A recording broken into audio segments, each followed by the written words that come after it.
आज की कहानी दोस्तों बेहद अजीबोगरीब है। क्या आप सोच सकते हैं कि कोई ऐसा भी व्यक्ति हो सकता है, कोई ऐसा भी लड़का हो सकता है कि वो महज तड़प सुनने के लिए महिलाओं को मारे और जब तक वो महिलाएं तड़पती रहें, वो चीखती रहें, वो दर्द से कराहती रहे, तब तक वो उसी जगह पर खड़ा रहे। जी हाँ दोस्तों, आज की कहानी बेहद हैरान करने वाली है, क्योंकि आज एक शख्स होता है जो सिर्फ और सिर्फ महिलाओं का तड़प सुनने के लिए, उनकी दर्द से कराही गई आवाज़ों को सुनने के लिए एक नहीं दो नहीं बल्कि छह महिलाओं का महज 4 महीने के अंदर उसने शिकार बना लिया। किस तरीके से उसकी मानसिकता थी और क्यों इस तरीके का सोच वो रख रहा था, ये पूरी कहानी आज हम आपको सुनाएंगे। लेकिन उससे पहले ये भी जानना जरूरी है कि आखिरकार वो ऐसा करता क्यों था। जब उससे पूछा जाता है तो पुलिस के पूछने पर वो बेहद हैरान करने वाला जवाब देता है और वो बताता है कि जैसे जैसे महिलाओं को मैं मारता जाता था और वो खून से लथपथ होकर तड़पती थी, तो मुझे इतना सुकून मिलता था, मुझे इतना आनंद मिलता था कि मुझे लगता था कि दुनिया का सबसे बड़ा आनंद इस चीख को सुनने में है। तरीके के आनंद को सुनने के लिए वो पूरी बेरहमी से उन महिलाओं के सिर पर वार करता था ताकि वो ज्यादा देर तक चीखें और चिल्लाएं। नमस्कार दोस्तों, मेरा नाम आर्यन मिश्रा है और जुर्म के वर्चस्व की कहानी में आज की कहानी हम आपको बेहद साइको किलर और चीख सुनने के लिए 6 महिलाओं को मौत के मुंह में पहुंचाया जाता है, जिनमें से एक मर भी जाती है। ऐसी कहानी सुनाएंगे, यकीन मानिए, जिसे आज तक आपने नहीं सुना होगा। लेकिन उससे पहले एक छोटा सा निवेदन, अगर आप चैनल पर नए हैं तो कृपया चैनल को सब्सक्राइब, वीडियो को लाइक और वीडियो को ज़्यादा से ज़्यादा शेयर जरूर कीजिएगा।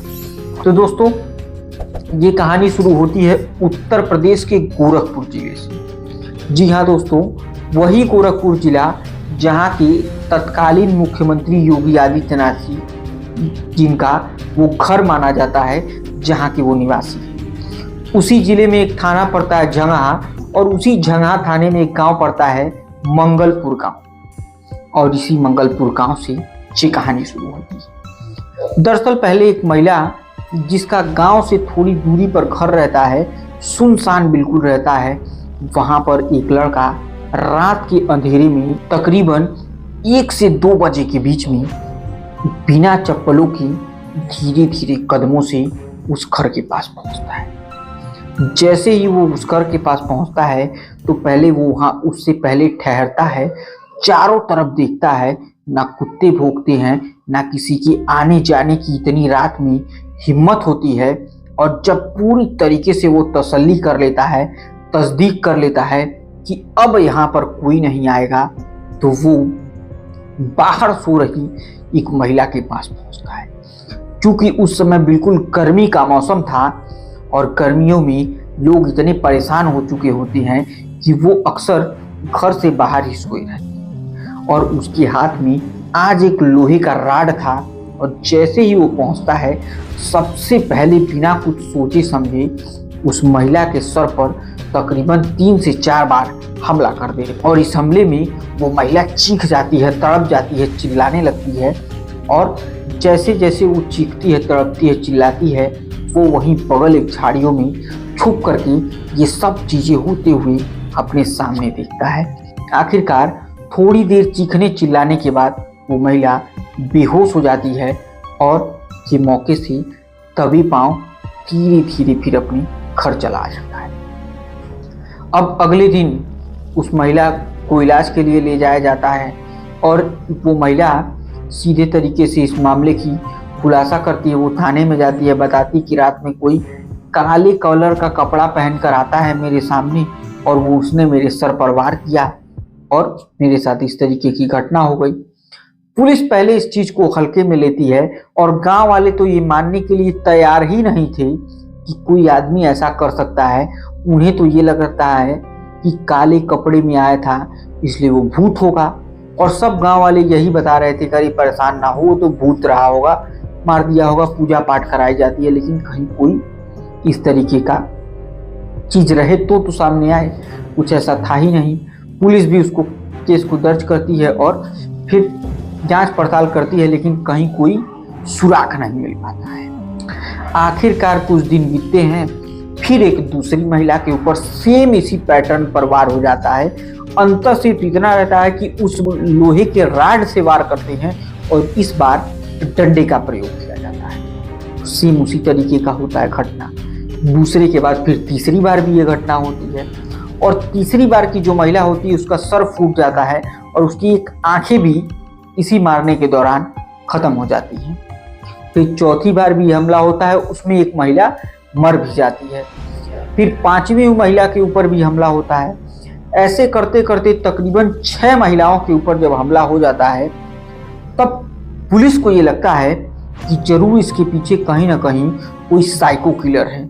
मैंने आपको इससे पहले भी एक कहानी सुनाई थी जिसमें एक साइको किलर था, कनपटी मार, जो राजस्थान की घटना थी और उसमें वो सुनसान तरीके से एक चद्दर को लपेट करके ठंडी के दिनों में बैठे रहता था और जैसे ही कोई शख्स पैदल अकेले जाया करता था तो वो अपनी नीचे से एक निकालता था हथौड़ा और उसी हथौड़े से उसकी कनपटी पे मारता था और वो व्यक्ति जब गिरता था, जब वो चीखता था, चिल्लाता था, तड़पता था, तो उसे भी सुनने में बहुत आनंद आता था, क्योंकि उसे लगता था कि ये चीखें फिर कहीं सुनाई नहीं देगी। अब सोच सकते हैं आप दोस्तों कि किस तरीके के लोग रहते हैं कि कोई व्यक्ति दर्द से कराह रहा है, मर रहा है और उसकी चीखें सुनने में उन्हें आनंद आ रहा है।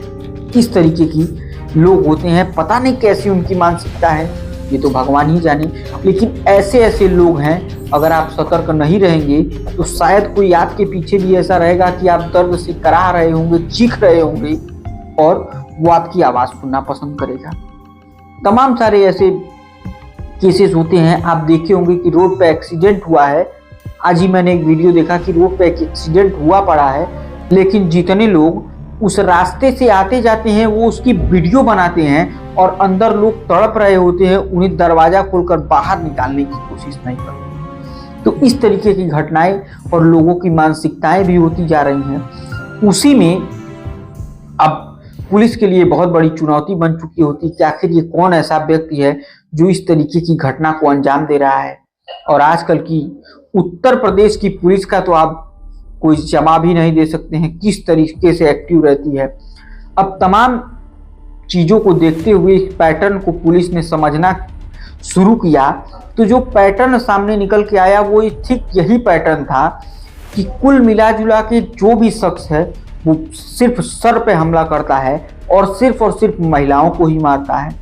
दूसरा पैटर्न ये निकल के आता है कि जितने भी महिलाओं के ऊपर हमला हुआ है वो सारी महिलाएं गांव के बाहर उनका घर होता था और इस तरीके से इसी पैटर्न पर वो काम करता था। और तकरीबन गांव के 6 घर ऐसे बाहर थे जिन पर हमला हुआ था, अभी भी 2-3 घर बचे हुए थे।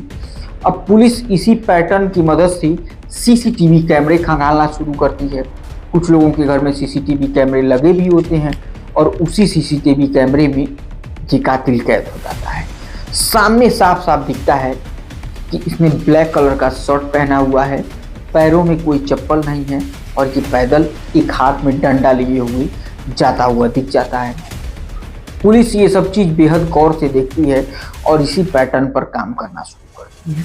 आखिरकार थोड़ी ही देर जांच करने के बाद इसी गांव का एक नाम निकलकर सामने होता है जिसका नाम होता है अजय निषाद। और ये अजय निषाद नाम का जो लड़का होता है यही इस पूरी घटनाक्रम को अंजाम दे रहा होता है। आखिरकार पुलिस ने एक जाल बिछाया और उसी जाल में ये लड़का फंस जाता है। पुलिस ने उसे गिरफ्तार कर लिया। जब गिरफ्तार करने के बाद उसकी हिस्ट्री खंगाली जाती है तो पता चलता है कि 2022 में वो किसी लड़की का फोटो या वीडियो वायरल करने के जुर्म में जेल चला गया था। जेल से वो बाहर आता है तो फिर उसी लड़की की माँ से उससे कहासुनी हो जाती है, लेकिन उसके बाद वो गुजरात के सूरत चला जाता है और जब सूरत से वापस लौटकर 2024 में आता है तब वो इस तरीके के घटनाक्रम को अंजाम देता है। और अब तक उसने इस पूरे मामले में 6 लोगों को अपना शिकार बनाया है।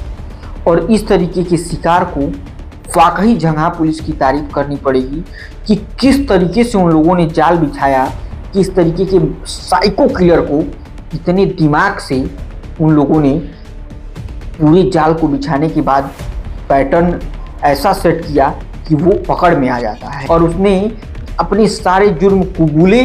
और साथ ही साथ दोस्तों, जिस फोटो में आप देखिए कि यहाँ पर ये लाठी डंडे तक बरामद किए गए हैं, जो गोरखपुर एसएसपी के साथ बैठ करके इन फोटो को आप जो सामने स्क्रीन पर देख रहे हैं, इसमें हर तरीके से वो हर हथियार है जिससे वो महिलाओं के ऊपर वार करने में इस्तेमाल किया करता था।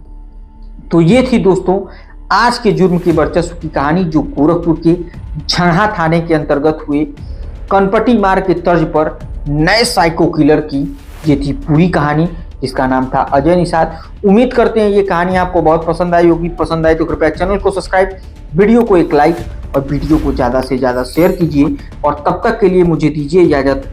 जय हिंद, जय भारत।